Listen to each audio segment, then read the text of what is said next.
Estábamos viendo síntesis hormonal, ¿no es cierto? Síntesis de las hormonas.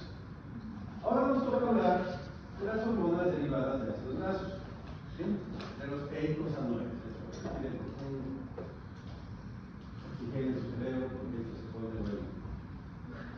Todos los eicosanoides, ya habíamos dicho, vienen del ácido araquidónico. ¿Qué es el ácido araquidónico? Un ácido graso, ¿sí? De hecho, un ácido graso, que es parte estructural de la doble capa fosfolipídica cerebral. Es más, aquí tenemos un fosfolito, miren, aquí está la parte polar. Resulta hacer el ruido, profesor, para que no se concentre. Usted está grabando la cabeza, ahí tenemos un fosfolito. No sé si me ayudan con la luz para que sea mejor. Igual esto puede depender, así que quédate cerca. Eso es el fosfolito. Ahí tenemos, miren, un fosfolito. Es una doble capa fosfolipídica, es decir, es un fosfato, una radical fosfato de polar y dos ácidos grasos. Lo que dice esto es que uno de esos ácidos grasos es el ácido araquidónico. ¿Sí? Entonces, ¿qué es lo que sucede? Que tiene que venir una enzima que debe ser activada, que se llama fosfolipasa 2, y lo libera. Entonces, ¿por qué se llama fosfolipasa 2? Porque libera el ácido araquidónico A de la posición 2 del fosfolípido. Los científicos a veces son locos, ¿no? Y le ponen un nombre, ¿no? Fosfolipasa porque le ponen fosfolípidos, miren que los memorias, simplemente entender, ¿sí? Los fosfolipasa actúan en fosfolípidos. A, ácido araquidónico, que lo separa 2 de la posición 2. Eso significa que no hay no existe una fosfolipasa A1, no. Este se llama fosfolipasa A2 porque separa el ácido araquidónico de la posición 2. El problema es de dónde sale ese ácido araquidónico. Obviamente, así como hablamos del colesterol, el ácido araquidónico también tiene que ser sintetizado. Y una vez que sea sintetizado y sea parte de la membrana celular, lo que va a hacer es que una vez que se libera, entra bajo la acción de una de dos enzimas. Ya las vamos a ver más adelante. La ciclooxigenasa o la lipooxigenasa. Lipo o ciclo. ¿Sí? A la ciclooxigenasa los farmacólogos le llaman COX. Existe ciclooxigenasa 1 y ciclooxigenasa 2. Exacto. ¿Sí ven que todos tienen su codificación? Exactamente. Entonces, muchos antiinflamatorios evitan la activación de la ciclooxigenasa 2. Son anticotos. La aspirina es un anticotos. ¿Sí?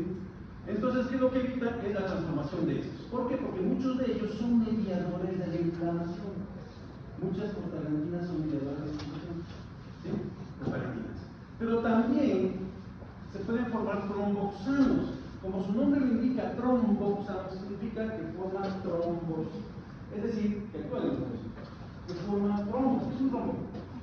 Es un trombo. Es un trombo.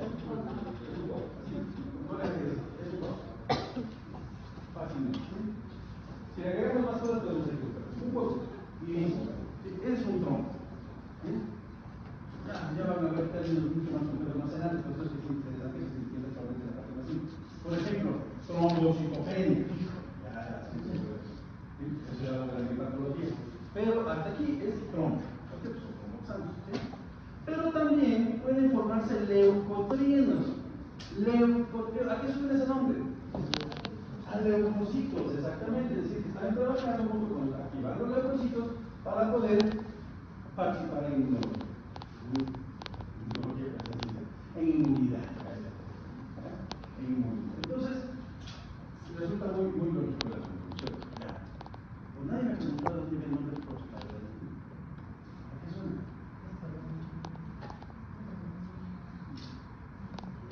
¿A qué suena? Dilo, ¿cómo suena? A próstata, exactamente. Fue descubierta la próstata. ¿Sí? Hay una prostaglandina que participa, esta es la E2 participa en inflamaciones, pero hay una que participa en procesos reproductivos, que es la F2A. Prostaglandina F2A. ¿Sí?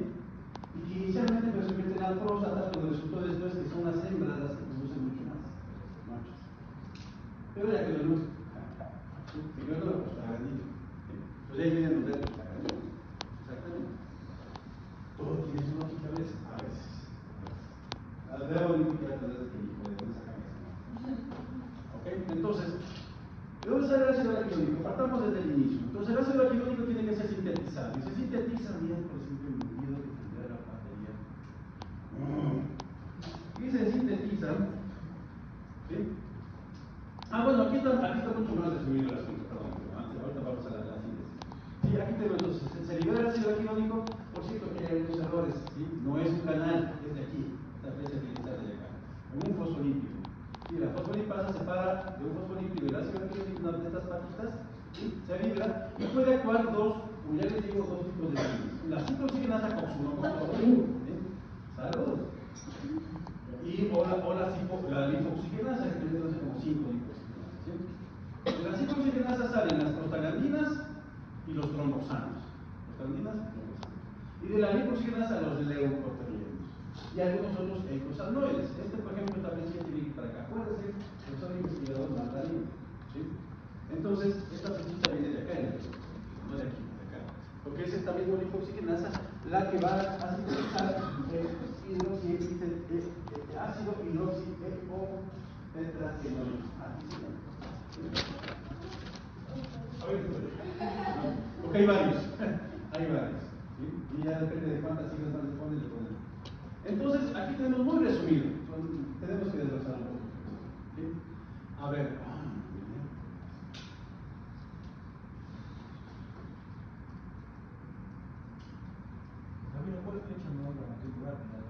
Esta de aquí para acá, y esta no es un canal, es para acá. Entonces, corte y mueven un poquito a la derecha, entonces ahí viene el mismo. Y la otra, esta de aquí viene desde aquí, porque es la lipoxigenasa la que va a tocar ácidos eicosanoides. No voy a estar, pero sí, necesito ahí que me ayudes a cambiar de dedo si quiero. Ya no. Y me das una política antes de. Después del examen, ¿no? Antes del próximo martes para poder comprarle baterías. Ya, siguiente. Eso, entonces miren, el ácido araquidónico, que es el final, ¿sí? Viene del ácido linoleico y que tiene que pasar por varias fases enzimáticas. Les prometo que esto no les va a dar. ¿Sí? Pero sí es importante que entiendan que, por ejemplo, el ácido araquidónico, que es un ácido graso, ¿sí? Es un omega 6. Esta bioquímica espero que lo vean, pero este omega 6 significa que si este es el carbono alfa, este aquí es el carbono omega, y 6 carbonos, 1, 2, 3, 4, 5, 6, viene el primer doble enlace. Entonces, esa es la nomenclatura de los ácidos grasos. Es un omega 6, es decir, con 6 carbonos después del omega, que viene el doble enlace. Eso significa también, por la cantidad de dobles enlaces, más de un doble enlace son poliinsaturados. Un solo doble enlace es monoinsaturado. No hay doble enlace, es saturado. ¿Sí? Entonces, esta es una nomenclatura que ahora se enseña en bioquímica. Sigue. No sé si vaya a también, funciona esto, pero no funciona el pasaje. ¿Verdad? No, está poseído. Está haciendo de las mías. Mira, me dañó. Sí, yo creo que está dañado. Yo te digo, porque son caras. Porque son tan buenos que yo no puedo rayar aquí. Sí, se van a quitar. Y ve cuando funcione la cochinada. Sí. A ver. Sino que, insisto, creo que está ahí. Eso ya, ahora sí. Ya, ahí está. Y vale. Eso, miren.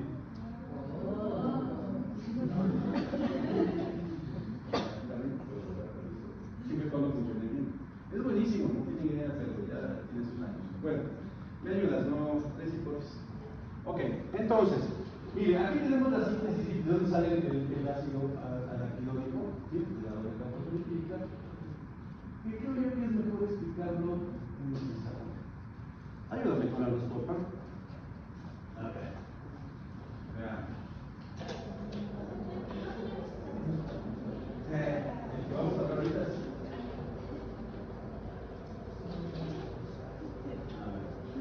¡Ay! Mensaje al profesor.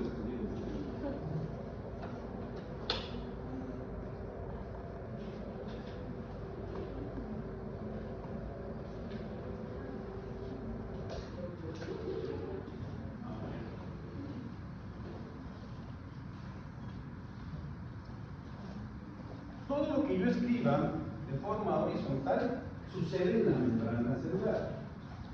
Si me voy para abajo, sucede en este formato, ¿de acuerdo? Bien.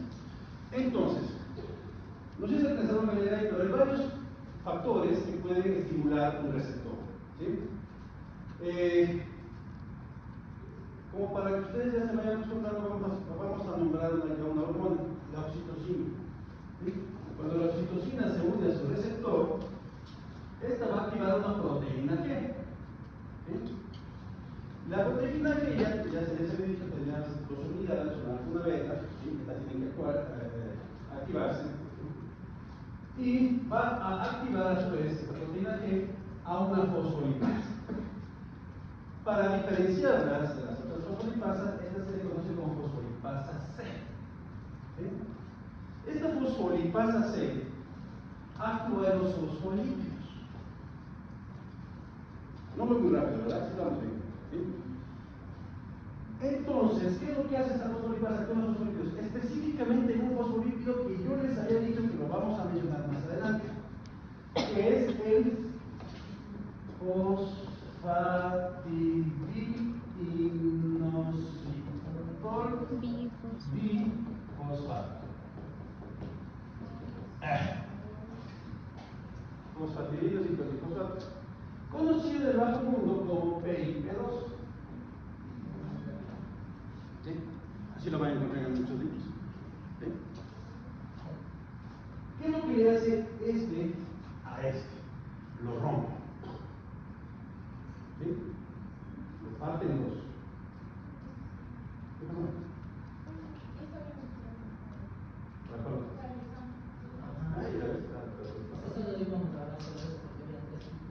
Exactamente. Okay. Lo divide en dos, lo parte en dos. ¿Sí? El diacil glicerol, conocido en el bajo mundo como DAG, y el inositol trifosfato, conocido en el bajo mundo como IP3. ¿Sí? Es un mecanismo de acción que tiene la oxitocina. Se ha dicho de paso y nos adelantamos un poquito, este es el mecanismo de acción, uno de los mecanismos de acción que tienen las hormonas proteicas. ¿Sí? ¿Vamos bien? Yo les había dicho en clases pasadas que el IP3, por ejemplo, es el que abre canales para calcio, ¿se acuerdan? Ya. Pues este lo vamos a dejar en stand-by ahorita. ¿Sí? Nos vamos a presentar el diacilglicerol. El diacilglicerol, se ha dicho de paso, habíamos dicho que las hormonas proteicas no pueden atravesar membranas, ¿se acuerdan? Eso ya la clase pasada, ¿verdad? No pueden atravesar membranas porque son lipofóbicas, pero son hidrosolubles. Entonces tiene que poner un receptor de membrana. Este receptor de la membrana por eso tiene que actuar con la ayuda de ¿quiénes? De segundos mensajeros. En este caso, los segundos mensajeros son el DAG y el IP3. ¿Por qué? Porque la hormona no puede atravesar hacia su acción indirecta. Entonces, quien hace su acción de forma indirecta son ellos, segundos mensajeros. Vamos a ver. Ya.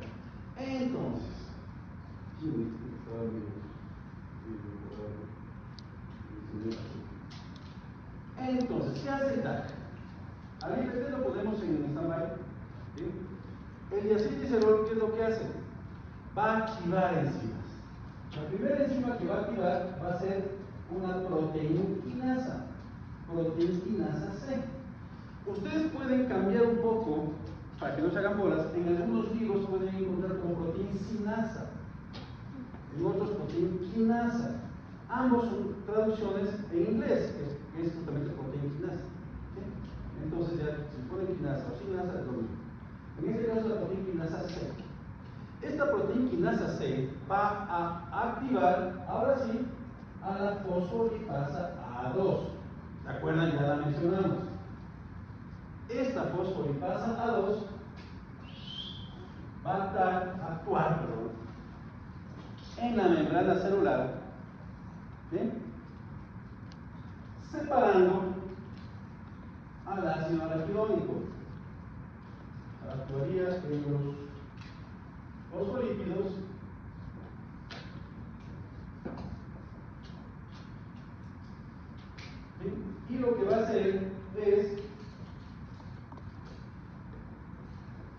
liberar al ácido araquidónico de la posición 2 de los fosfolipidos.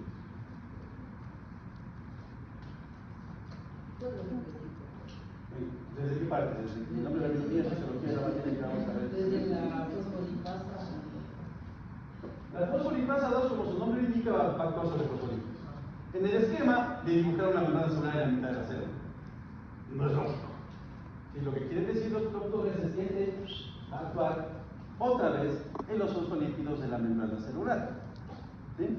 ¿Y qué es lo que va a hacer aquí? Separar, cortar uno de esos fosfolípidos y mandar al ácido araquidónico hacia el citoplasma. Dependiendo de la célula donde esté pasando esto, ¿sí?, va a actuar la ciclooxigenasa o la lipoxigenasa. Como estamos dando como ejemplo a la oxitocina, esta célula va a ser la del endometrio. Y en el endometrio hay ciclooxigenasa. ¿Qué color? El verde. Va a haber COX, ¿de acuerdo? El COX, pues el COX2, ciclooxigenasa, actúa sobre el ácido araquidónico y lo primero que va a transformarlo es en un peróxido inestable, que es la prostaglandina G. ¿Sí? La prostaglandina G es un peróxido inestable. Esta, con una peroxidasa,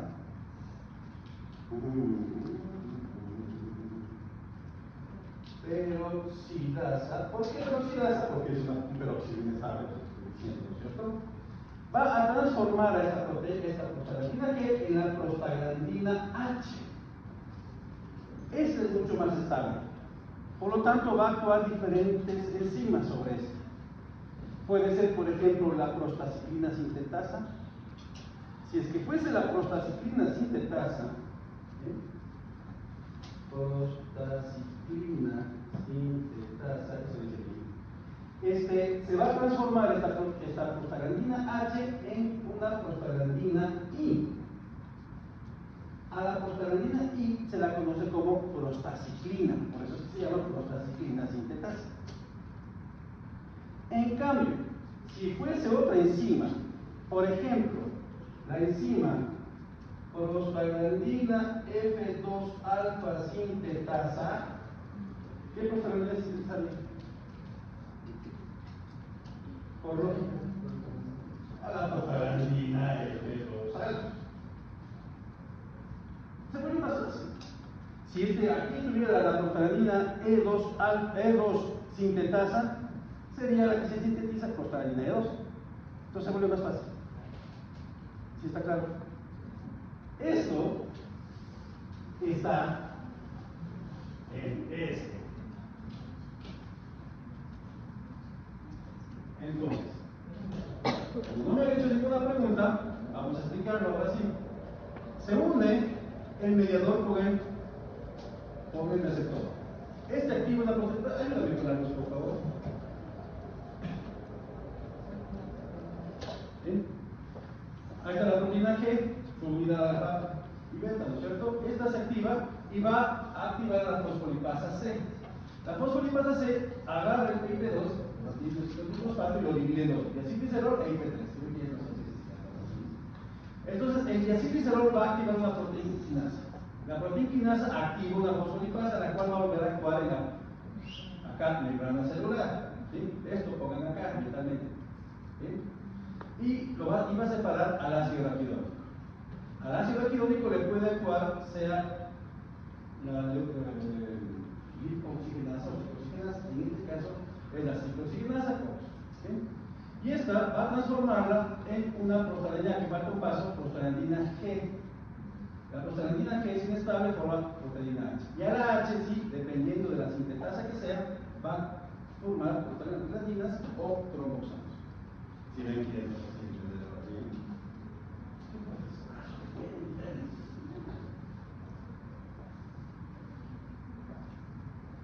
¿alguna pregunta?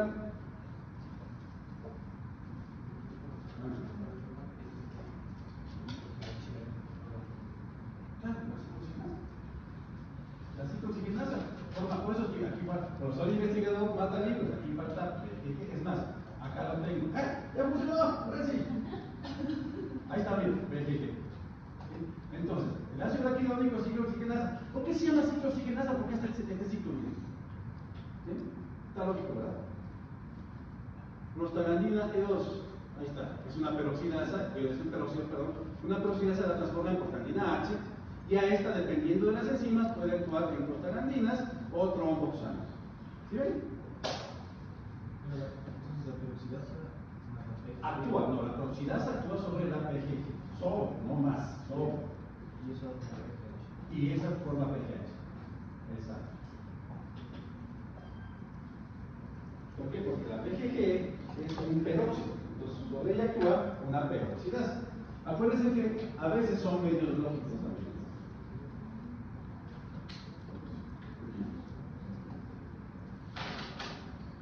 Ahí está mejor ya.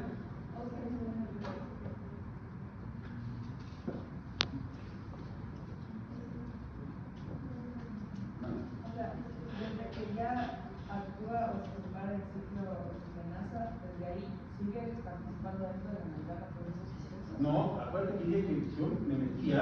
Esto ya es exacto, esto es plasma.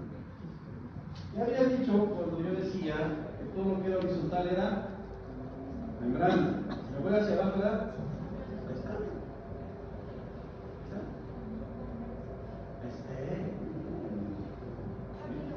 Vale.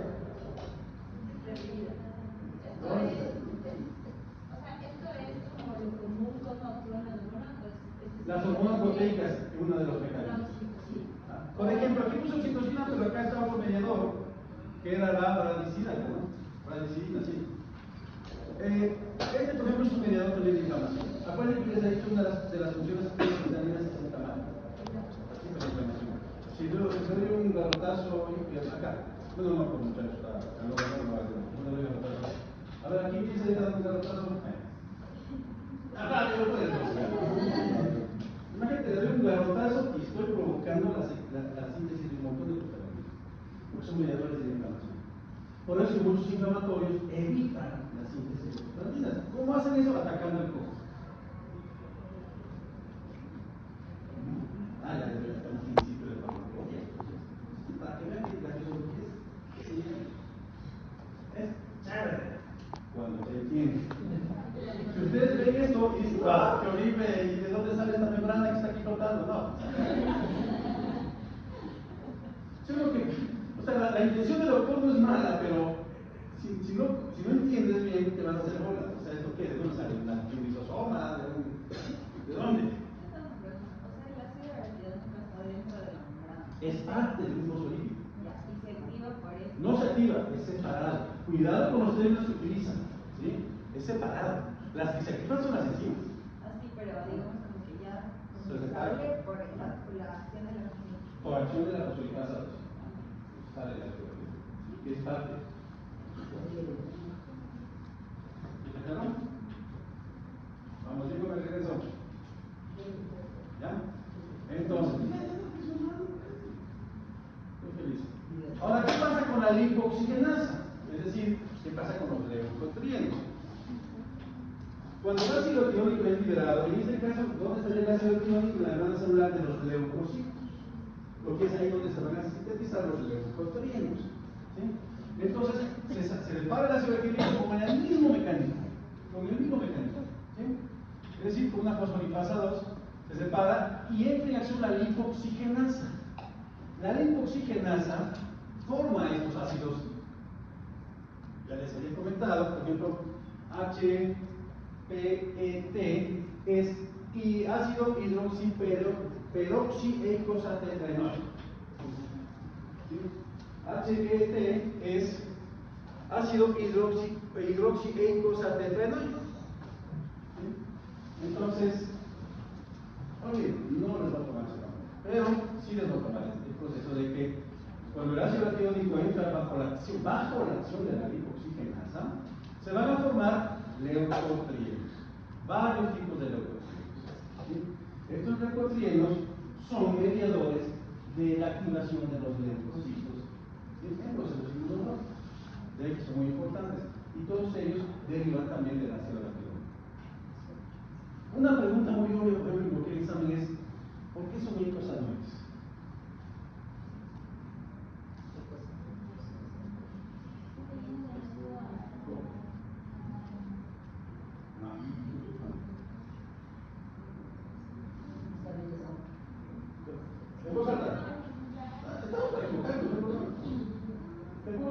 pausa por ahí.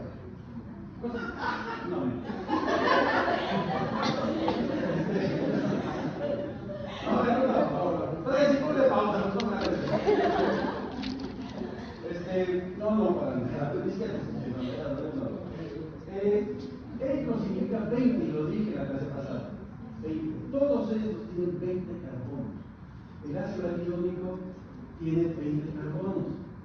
Eco de 20 carbonos, significa 20. Eicosanoides significa que todos tienen 20. Por eso es que todos son eicosanoides. Prostaglandinas, tromboxanos y leucotrienos. ¿Sí está claro? ¿Bien? Cuéntenos. Ok. Aminas. A ver, hasta aquí hay una pregunta con eicosanoides. A ver. Sí. A ver, entonces, el ácido araquidónico se une con estas glucosilgenasas. No se une. La enzima actúa sobre él. Aunque no lo crean, bioquímicamente es importante lo que acabo de corregir. ¿Sí? Porque una cosa es una unión y otra cosa es que una enzima actúe sobre. Y bioquímicamente es correcto decir que actúa sobre. ¿Sí? ¿Y eso qué crea? La ciclooxigenasa, tromboxanos o prostaglandinas. Sí. Y la glicoxigenasa, leucotrienos. Mucho más resumido esta química. Ciclooxigenasa, prostaglandinas, tromboxanos, lipoxigenasa, leucotrienos. Y estos ácidos no. Porque en realidad sí actúan, pero no son hormonas, son más bien mediadores, son otro tipo de sustancias químicas. Ahí está claro. Está más claro y bien la cual va a sangrar, ¿verdad? Aminas. Ahora sí, aminas. Ya. Con este grupo terminamos, ¿no es cierto? Porque sí, otra vez. ¿Por qué le lanzan al profesor? De todo le lanzan ya.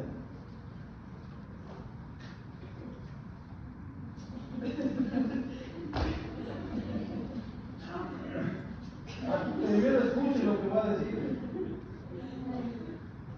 Una amina es un derivado de un aminoácido, como ya lo hemos dicho cuando clasificamos a las hormonas, ¿no es cierto? Ya. Pues las aminas, que son aminoácidos, a ver, las hormonas que son aminas, es decir, derivados de aminoácidos, básicamente derivan de dos aminoácidos. ¿Sí? La tirosina con S, tirosina, ¿sí?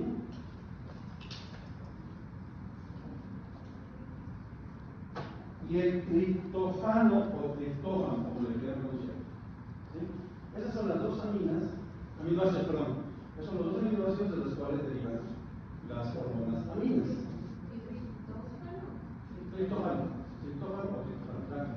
Aquí también depende mucho de lo. Ahora bien, en este caso, como es un ejemplo, solo voy a indicar, para que vean esta maravilla. Espérate, no comienzo. Espérame. No quiero esto, quiero eso. Ya. Quiero este. Y quiero esa belleza. Estoy seguro que me voy a pintar la edad de echarle ahí un congreso en spam. A ver, sí, pues ya se acaba la batería. Puedes cerrar, me acuerdo, por favor. Ok, miren. Entonces, esta es la tirosina. Insisto, con S, tirosina, con S. Déjenme de ver memes, por eso es que ustedes no atienden. ¿Sí? Tirosina. Ahora bien, el primer paso para poder sintetizar una hormona amina es que la enzima que va a actuar sobre él siempre, Beckholm, grábenselo, es una hidroxilasa. Entonces, si es que la amina es derivado de la tirosina, la enzima va a ser la tirosina hidroxilasa. Si fuese del triptófano, ¿cómo se llamaría? Flavio. Exactamente, ya ves que es fácil. El asunto es entenderlo, no es memoria. ¿Bien? Entonces, el primer paso para sintetizar una amina es hidroxilar. Entonces, obviamente tiene que haber una hidroxilasa, ya no sé dónde estoy yo. Una hidroxilasa. ¿Sí? Y va a llevar el nombre del sustrato. Entonces, si es la tirosina con S, es una tirosina hidroxilasa. Si es el triptófano, va a ser el triptófano hidroxilasa. Facilito, sí, ¿no? O sea, insisto, no se mueve, no se espanta. ¿Sí? Yo debería dar esto aquí,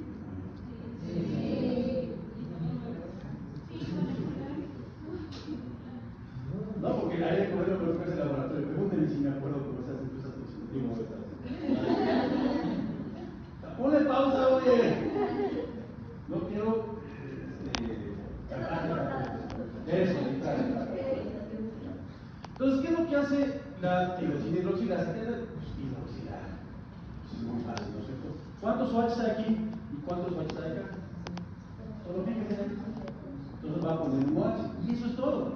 Con eso ya tenemos un primer paso. ¿Sí?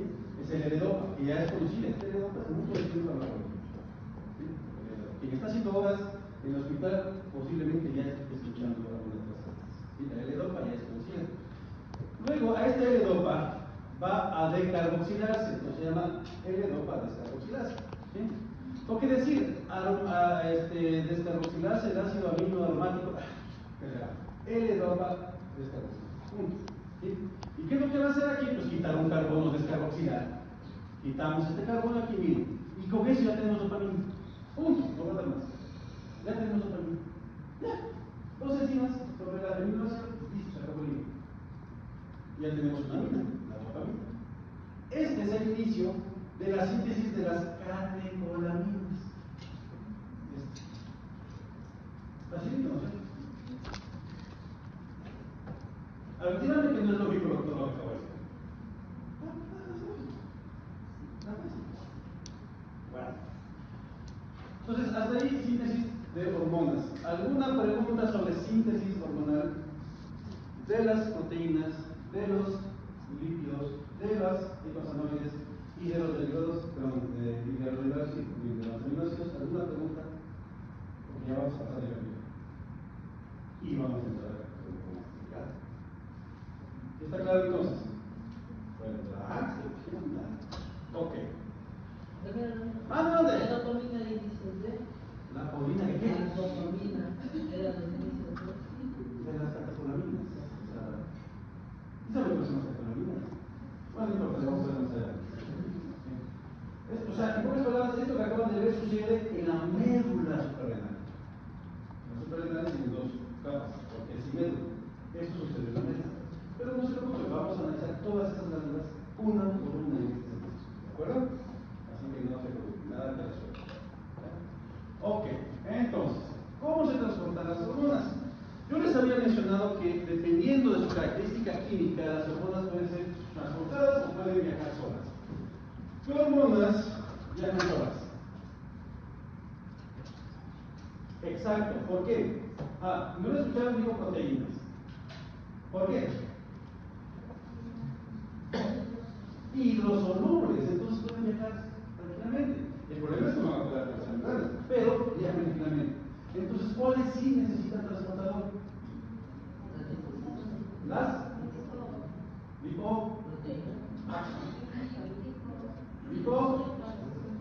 hidrosolubles son las proteínas. Liposolubles también, pues. Las hidrosolubles son lipofóbicas, pero las liposolubles son hidrofóbicas.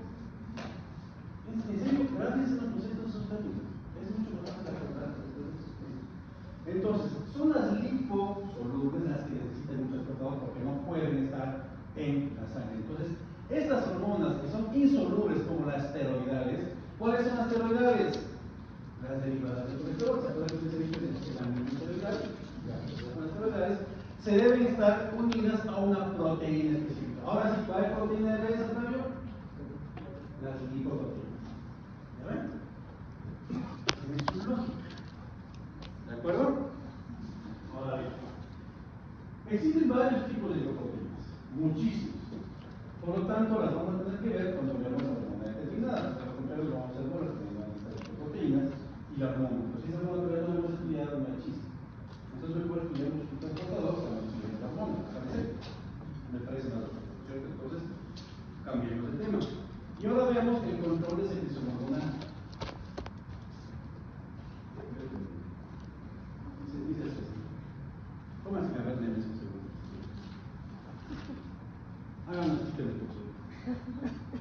No, no hagan nada. Ya le pusimos una gracia, imagínate.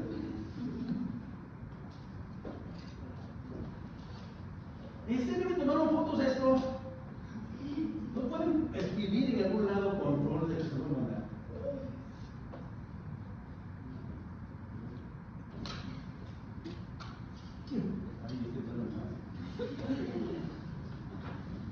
A ver, existen dos formas, entre algunas, hay dos principales, la retroalimentación negativa y la retroalimentación positiva.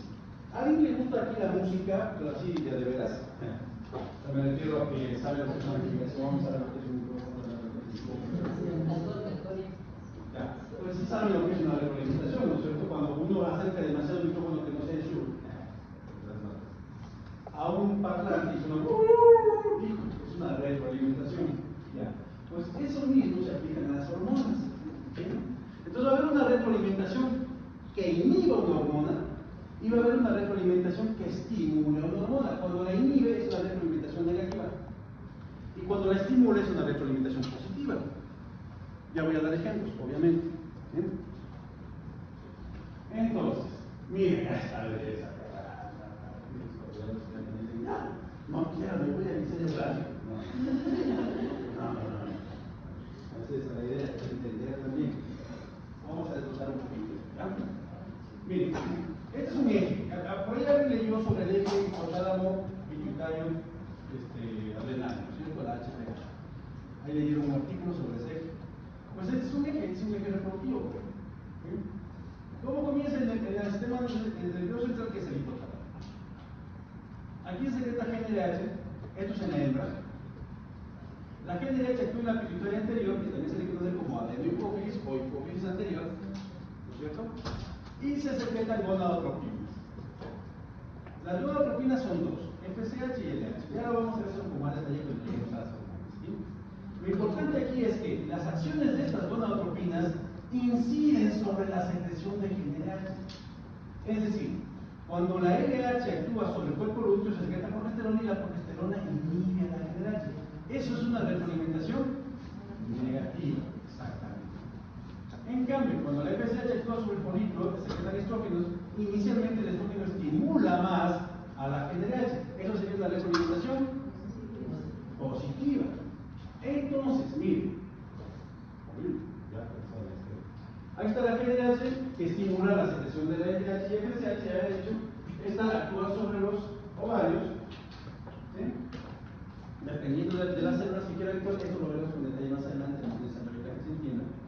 Pero sí se debe entender que, por ejemplo, la progesterona inhibe a la GNRH.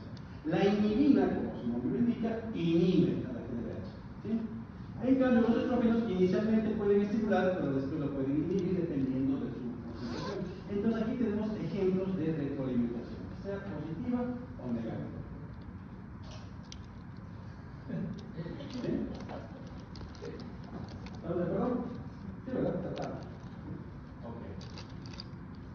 Si lo ponemos en la vaca, por ejemplo, esto puede ser, ¿qué miles de animales? Puede ser una perra, puede ser una oveja, puede ser un gato, una vaca. Bueno, la gata no, porque es de población multiespecífica, pero sí, cualquier otra especie. Tenemos aquí entonces diferentes acciones. La primera sería entonces que la GNRH provoca la liberación de LH y este LH va a actuar sobre los ovarios. En los ovarios se incrementan los estrógenos, los cuales inicialmente van a estimular todavía mayor secreción, como la retroalimentación positiva. ¿Sí?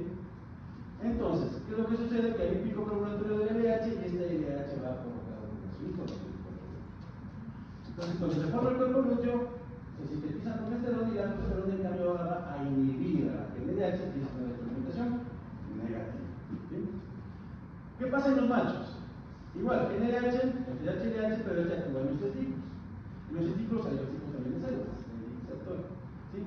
Estas pueden activar también la inhibina o la testosterona, que también va a inhibir a la GNRH. Es decir, que aquí tendremos una retroalimentación negativa. ¿Sí? En los machos los niveles de estrógenos son bajos, por lo tanto no estarían participando, sino más bien los niveles de andrógenos. Esto lo veremos con mucho detalle, pero es un ejemplo de la retroalimentación positiva. ¿De acuerdo? ¿Sí? No es la única forma de control hormonal. Cuando veamos el glándula pineal, vamos a ver otras formas de control. Por ejemplo, el circadiano, circadianas, circanuales, es decir, aquellas hormonas que son cíclicas dependiendo de la luz o de cualquier otro factor externo. Por ejemplo, son hormonas las que indican a un oso que debe hibernar. ¿Sí? Son hormonas las que le indican justamente el tipo de vida que debe hibernar. Son hormonas las que dicen a la yegua que solamente puede reproducirse en días largos, es decir, cuando hay más horas luz. Son hormonas las que le indican a la oveja que debe reproducirse solamente en días cortos, es decir, cuando hay menos luz. ¿Sí? Es decir, estacionalidad. Entonces, cuando veamos la glándula pineal, vamos a ver estacionalidad. Por lo tanto, ahorita lo vamos a dejar en experimentación. ¿De acuerdo?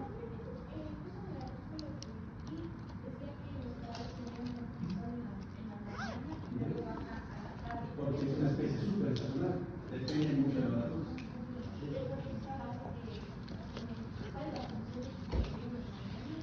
No. En este caso la función del estímulo son las horas luz sobre el cortisol, no el cortisol sobre las horas luz. ¿Sí?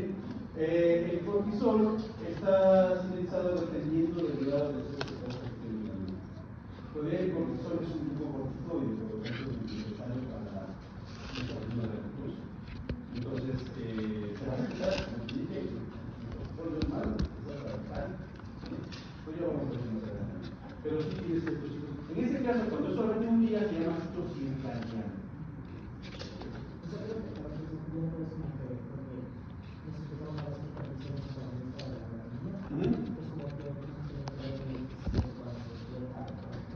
Bueno, en ese caso también es interesante porque la melatonina es la hormona del sueño. ¿Sí? La hormona del sueño, por lo tanto, se secreta también en los circadianos durante la oscuridad. ¿Sí? Ahí se secreta. Obviamente, cuando uno está descansando, no hay cortisol lateral. Generalmente, cuando hay cortisol muy alto, se inhibe la melatonina ante el sueño. Por ejemplo, mañana se está y están los controlados. Y soy. Mariana y otra vez. También.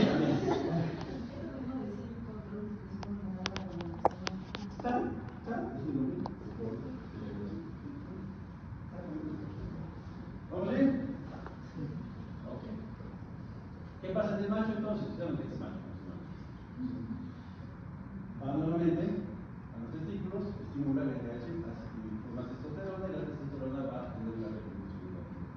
Entonces es una forma de reproducción negativa. Está claro, ¿verdad?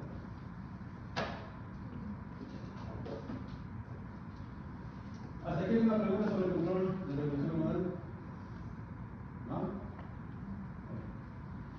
Continuamos. ¿Cómo recibe esa señal, esa hormona del órgano por la célula blanca?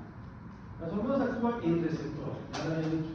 Son los receptores los que le dan sensibilidad a la célula. ¿Sí? En la superficie o en el interior de la célula tienen que haber receptores para esta hormona. ¿Cómo actúa? Pues facilito. ¿Sí ven estos? Tienen que haber receptores específicos, con la forma para esa hormona. Miren, pues este va aquí, perfecto. Y pestañas se pierde. Viene este nuclear acá. Y si uno dice que es proteína, entonces va a ser. ¡Qué barbaridad!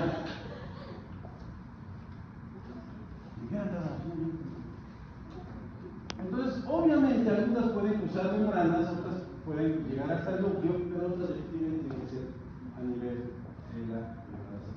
Lo que vimos anteriormente era justamente a nivel de la membrana celular. Entonces, dependiendo del tipo de hormona, su clasificación, su origen químico, van a estar ubicadas sus receptores. Pero no necesariamente también con eso. Acuérdense ustedes que, por ejemplo, las prostaglandinas, las prostanoides, pueden atravesar membranas, pero no así sus receptores son membranales. Por lo tanto, aunque puedan atravesar membranas, van a jugar bajo la influencia de segundos receptores. No estoy haciendo todo eso. Entonces, existen varias funciones de los receptores. ¿Sí? La función que tienen estos receptores básicamente se divide en dos. En diferenciar una hormona particular de otras, es decir, que no va a estar abierto para cualquier hormona, tiene que ser específico para un tipo de hormona, Y segundo, que debe traducir la señal hormonal en una reacción o respuesta celular apropiada. ¿Sí? Si es que este está ubicado en el citoplasma del núcleo, va a ser la acción directa. Pero si está ubicado en la membrana, tiene que desencadenar la acción segunda mensajero. Salud. Salud.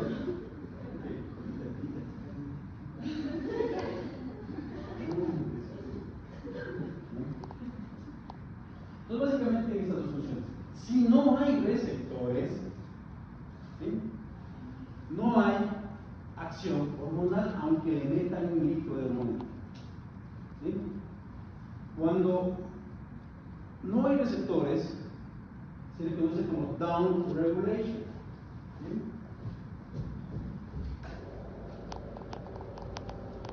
Como decir algo así como regulación baja, algo así es, ¿no?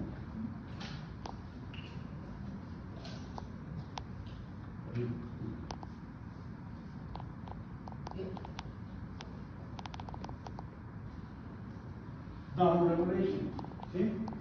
Eso es desensibilidad de la célula.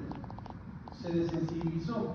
Hay muchas hormonas que cuando se unen a su receptor, por ejemplo la GnRH es una de ellas, se unen a su receptor, se hunden por endocitosis el complejo hormonal receptor.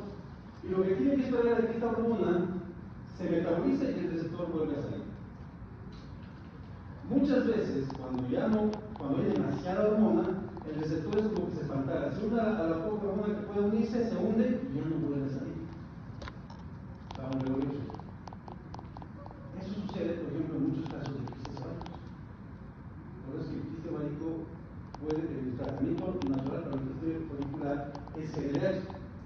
Pero si no hay receptores para GnRH, pueden meter un libro de GnRH que no va a actuar. Y muchas veces ya le pueden actuar. Por esa razón, lo que se tiene que hacer es o destruir el quiste manualmente o sacar el ovario. Sacar el ovario, hacer una ovarictomía. ¿De acuerdo? Bien, continuemos. Entonces, ¿qué son estos receptores? Primero, son proteínas. ¿Sí? Son muy específicos para una hormona determinada, a pesar de que pueden existir varios tipos de hormonas que puedan activar a un mismo tipo de receptor. Por ejemplo, alguien leyó por ahí de los IGFs, ¿no es cierto? Factores de crecimiento similares a la insulina. ¿Saben por qué se llaman factores de crecimiento similares a la insulina? Porque pueden activar algunos tipos de receptores insulínicos. Y no es insulina, son IGFs. Hace muchos años a los IGFs les llamaban somatomedinas. ¿Por qué? Porque eran mediadores de la somatotropina. ¿Qué es la somatotropina? La hormona de crecimiento. Por eso son factores de crecimiento similares a la insulina. Por eso estamos asociando todas las pinturas cerradas. Estaba respirando el virus y que lo respiraba asegurar. Estamos haciendo microclimas. Ok. Entonces son muy específicos. Como les digo, como las asociaciones. Ya se van a dar cuenta que en ciencias biológicas, no solamente en medicina o biología, en ciencias biológicas, 1 más 1 no siempre es 2. Y eso es lo que nos diferencia de las ciencias exactas, ¿no? De las ingenierías y demás. Entonces, acá se te tomar en cuenta que absolutos no siempre existen en medicina. Ay, hasta acá se entiende que es. Sí, ¿verdad? Por razón estaba yo allá no están los tienen que oxigenar el cerebro, muchachos. El número de receptores y la cantidad de hormona determina el grado de respuesta hormonal. Si una célula tiene un montón de receptores con poca hormona, la respuesta es grandísima. Pero si una célula tiene pocos receptores, necesitan meter mucha hormona para garantizar que todos los receptores puedan activarse. Entonces, esta es una norma bastante interesante que debemos entender. Cuando las hormonas como que no se unen al receptor, ¿a dónde se van? Se metabolizan, tienen que metabolizarse, obvio. Toda hormona debe sufrir un metabolismo. Por ejemplo, la GnRH se metaboliza en el hígado. Las prostaglandinas se metabolizan en los pulmones. Por esa razón, no se puede utilizar prostaglandinas en los enfermos, porque puede provocar una reacción cardiorrespiratoria en el animal. dicho de paso, por eso es que la piomeca es intratable en perros. Es intratable en perros. La textura, científica, no vale por y me pasó eso con una perrita que era campeona nacional Champey, y el dueño era el gerente de uno de los clientes de la agencia de Banco de Pichincha, y dijo, haga lo que sea, pero sálvela esa perra. ¿Sí? Hicimos hacerlo, pero a la larga tuvimos que hacer así. No, es incurable la primera. Ok, y no tenían ninguna sola que imagínense eso.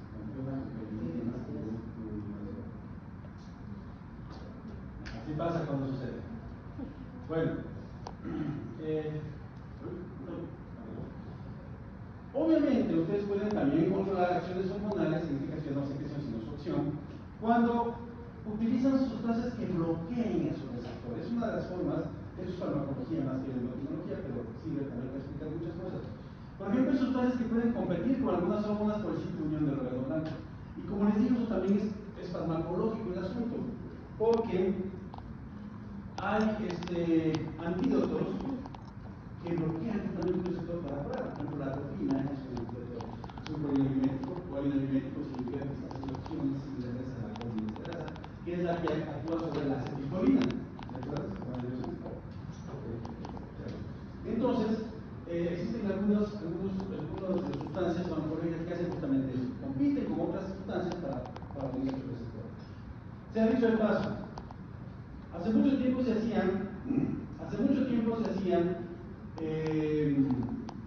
pirateaba alcohol, licores, ¿sí? Rones especialmente, tomados con alcohol metil, es tóxico, por eso quedan ciegos. ¿Sí? Adivinen cuál es la cura. El alcohol etílico. ¿Por qué? Porque compite por receptores. Y el alcohol metílico es más denso, por tanto es más lento. Entonces, ustedes sospecharon de lo que tomaron, sabe algo raro, una de trópico, mata a azul, sumir, y son triglicéridos, por lo tanto son mucho más sanos que los burrones, o sea, dicho de paso, y que no sean desdeñosos con el trópico, ni con el sal, con el bueno, te salva.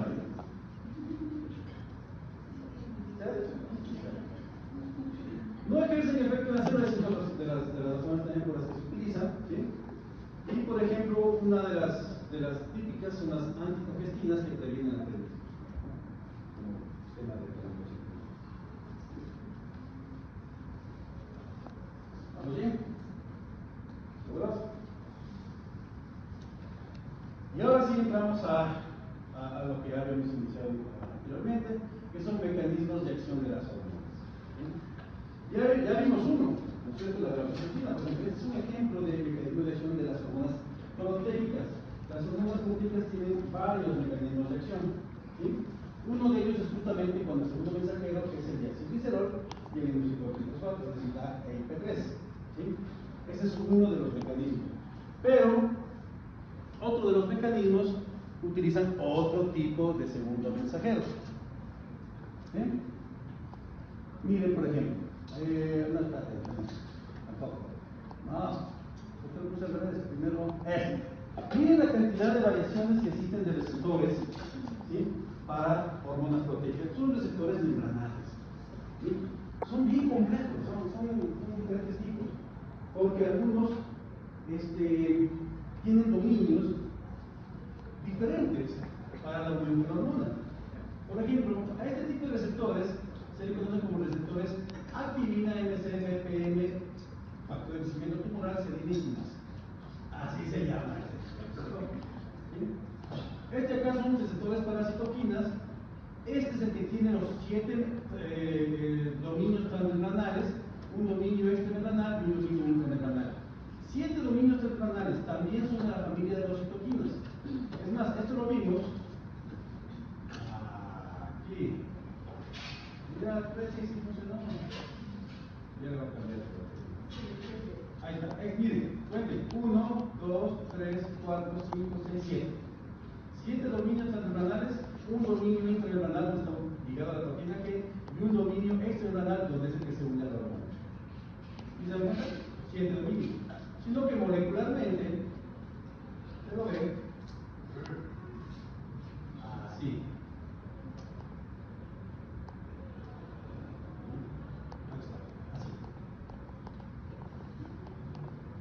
Es el mismo. Entonces, ¿qué es lo que buscan todos estos receptores? Provocar la acción de varios metabolitos. ¿Sí? Justamente, cuando vemos clasificación de estos receptores, los receptores neuronales, los podemos clasificar de la siguiente manera. Acoplados a la proteína G, ya hemos visto algunos, ¿sí? Los que producen receptores de canales iónicos, también ya hemos mencionado algunos también, cuando hablamos de receptores de canales de calcio, por cierto, el calcio también puede ser un aspecto. Receptores ligados a la tirosina quinasa, que son justamente los de acá. Ya no se nada. Aquí está tirosina quinasa estos, por ejemplo. ¿Sí? Y los receptores con actividad enzimática intrínseca, que son justamente los de acá. Estos son tirosina quinasa, actividad enzimática intrínseca. ¿Sí? Entonces ahí pueden ver ustedes toda la cantidad de clasificación de receptores que existen. Eso va a salir también en su cuerpo. Entonces, dicho eso, miren los tipos de receptores dependiendo de la hormona. No les voy a pedir detalles, no les voy a pedir. ¿Sí? Una vez les digo. Pero es importante que ustedes sepan que existe todo este tipo de receptores para todo este tipo de hormonas. ¿Sí? Ya vamos a ver, cuando vemos cada hormona, vamos a ver su tipo de receptor. Por eso es que este cuadro ahorita no me interesa. ¿De acuerdo? Pero es importante que sepan que existe. ¿Sí? Ahora sí, entonces comenzamos. A ver. Ya prácticamente lo hemos visto, ¿no? Entonces, según una hormona su receptor, se activa la proteína G, una fosfolipasa, fosfatidinoacetolifosfato, diacilglicerol IP3, diacilglicerol, una proteína quinasa y desencadena absorción biológica. O el IP3, apertura de canales de calcio y desencadena absorción biológica. Es decir, este es un mecanismo de acción. Ya no recalco esto porque ya lo hicimos, ¿no es cierto? Este es un mecanismo de acción. ¿Cuáles son los ciclos mensajeros? El IP3 y el diacilglicerol. Pero habíamos dicho que no es el único. ¿Cuál es el otro? Ahí sí se pone interesante. No, es mucho más fácil. Si se entendió el otro es fácil. Es este. ¿Cuál es el mismo? Diacilglicerol y IP3 y no tiene este otro. Es el mismo. Miren, para 7, ahora sí. Hay otros receptores que se unen, tanto como es una proteína G, pero esta proteína G, cuando se activa a una enzima que se le conoce como adenilatoxiclasa. La adenilatoxiclasa transforma el ATP en AMP cíclico. Y adivinen cuál es el segundo mensajero, el AMP cíclico. Por ejemplo, este mecanismo de acción es típico de las gonadotropinas. Mientras que el otro era típico de la oxitocina, este es típico de las gonadotropinas. Utilizan el ATP como segundo mensajero. ¿Qué es lo que haría el ATP? Activar a otras enzimas, proteínas, por ejemplo. O activar factores de transcripción. Si usted se preguntaba, ¿qué es esto? ¿Qué son estas cosas de aquí? Son factores de transcripción.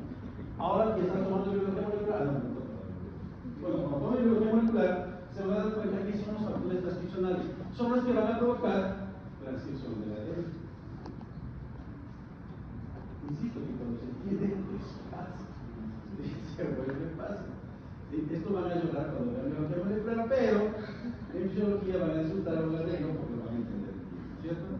Entonces, estos son factores transcripcionales, ¿sí? Pueden tener son proteínas, son enzimas, pero estos no son factores transcripcionales que van a facilitar la reducción del ADN y van a estimular la síntesis proteica. Por ejemplo, van a estimular la división celular, van a estimular la formación de granelos, van a estimular la síntesis de enzimas, van a estimular una gran cantidad de acciones.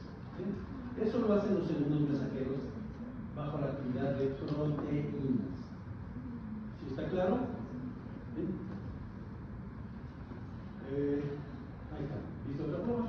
Según el receptor, la hormona su receptor, la adenilatoxiclasa, ATP específico, y este desencadena toda la acción biológica del receptor. Es decir, en este mecanismo de acción es el AMP cíclico el segundo mensajero. En el otro era el diacilglicerol y el inositol. ¿Alguna pregunta hasta aquí? Ya. No es difícil pensar que cuando hablamos nosotros, por ejemplo, de la acción de hormonas cuando tienen receptores nucleares o citoplasmáticos, es que no hay la acción de segundos mensajeros. Actúa la hormona porque puede atravesar la membrana, ¿sí?, tranquilamente, y actúan dentro, sean receptores citoplasmáticos o nucleares, y lo que van a hacer directamente es la transcripción nuclear. Es decir, que las hormonas esteroideas no necesitan un segundo mensajero porque pueden atravesar la membrana, ¿sí? Y todas las hormonas esteroideas hacen eso, atraviesan la membrana y actúan sobre receptores directos nucleares o citoplasmáticos, haciendo la acción biológica directamente en la célula. Todas las hormonas esteroideas, ¿sí?, ninguna hormona proteica hace eso, pero existe una hormona que es bien rara, ¿sí?, que se forma por dos aminoácidos, pero que no es una proteína propiamente dicha, y es la tiroxina, ahora sí es con X. Tiroxina. La tiroxina con X se forma de dos moléculas de tirosina con S y provoca esto. Aquí está. ¿Sí? Y esta, la tiroides, sí puede atravesar la membrana. Hay canales específicos para ella, ¿sí?, y puede hacer las acciones a nivel de receptores nucleares. Esto significa que esta hormona, a pesar de que está formada por dos aminoácidos, no necesita un segundo mensajero, actúa directamente. Lo vamos a estudiar cuando lleguemos a esta hormona, todo lo que es tiroides, ¿sí? ¿Hasta aquí hay una pregunta? ¿Seguros? ¿Por qué? Te pregunto esto porque la siguiente, ahora sí entramos a la próxima clase. Entonces, quiero que quede bien claro todo lo que hemos visto inicialmente. Nos vemos el día jueves, por favor, puntualidad, semiformales, ¿sí? Ya saben cuáles son las reglas del juego.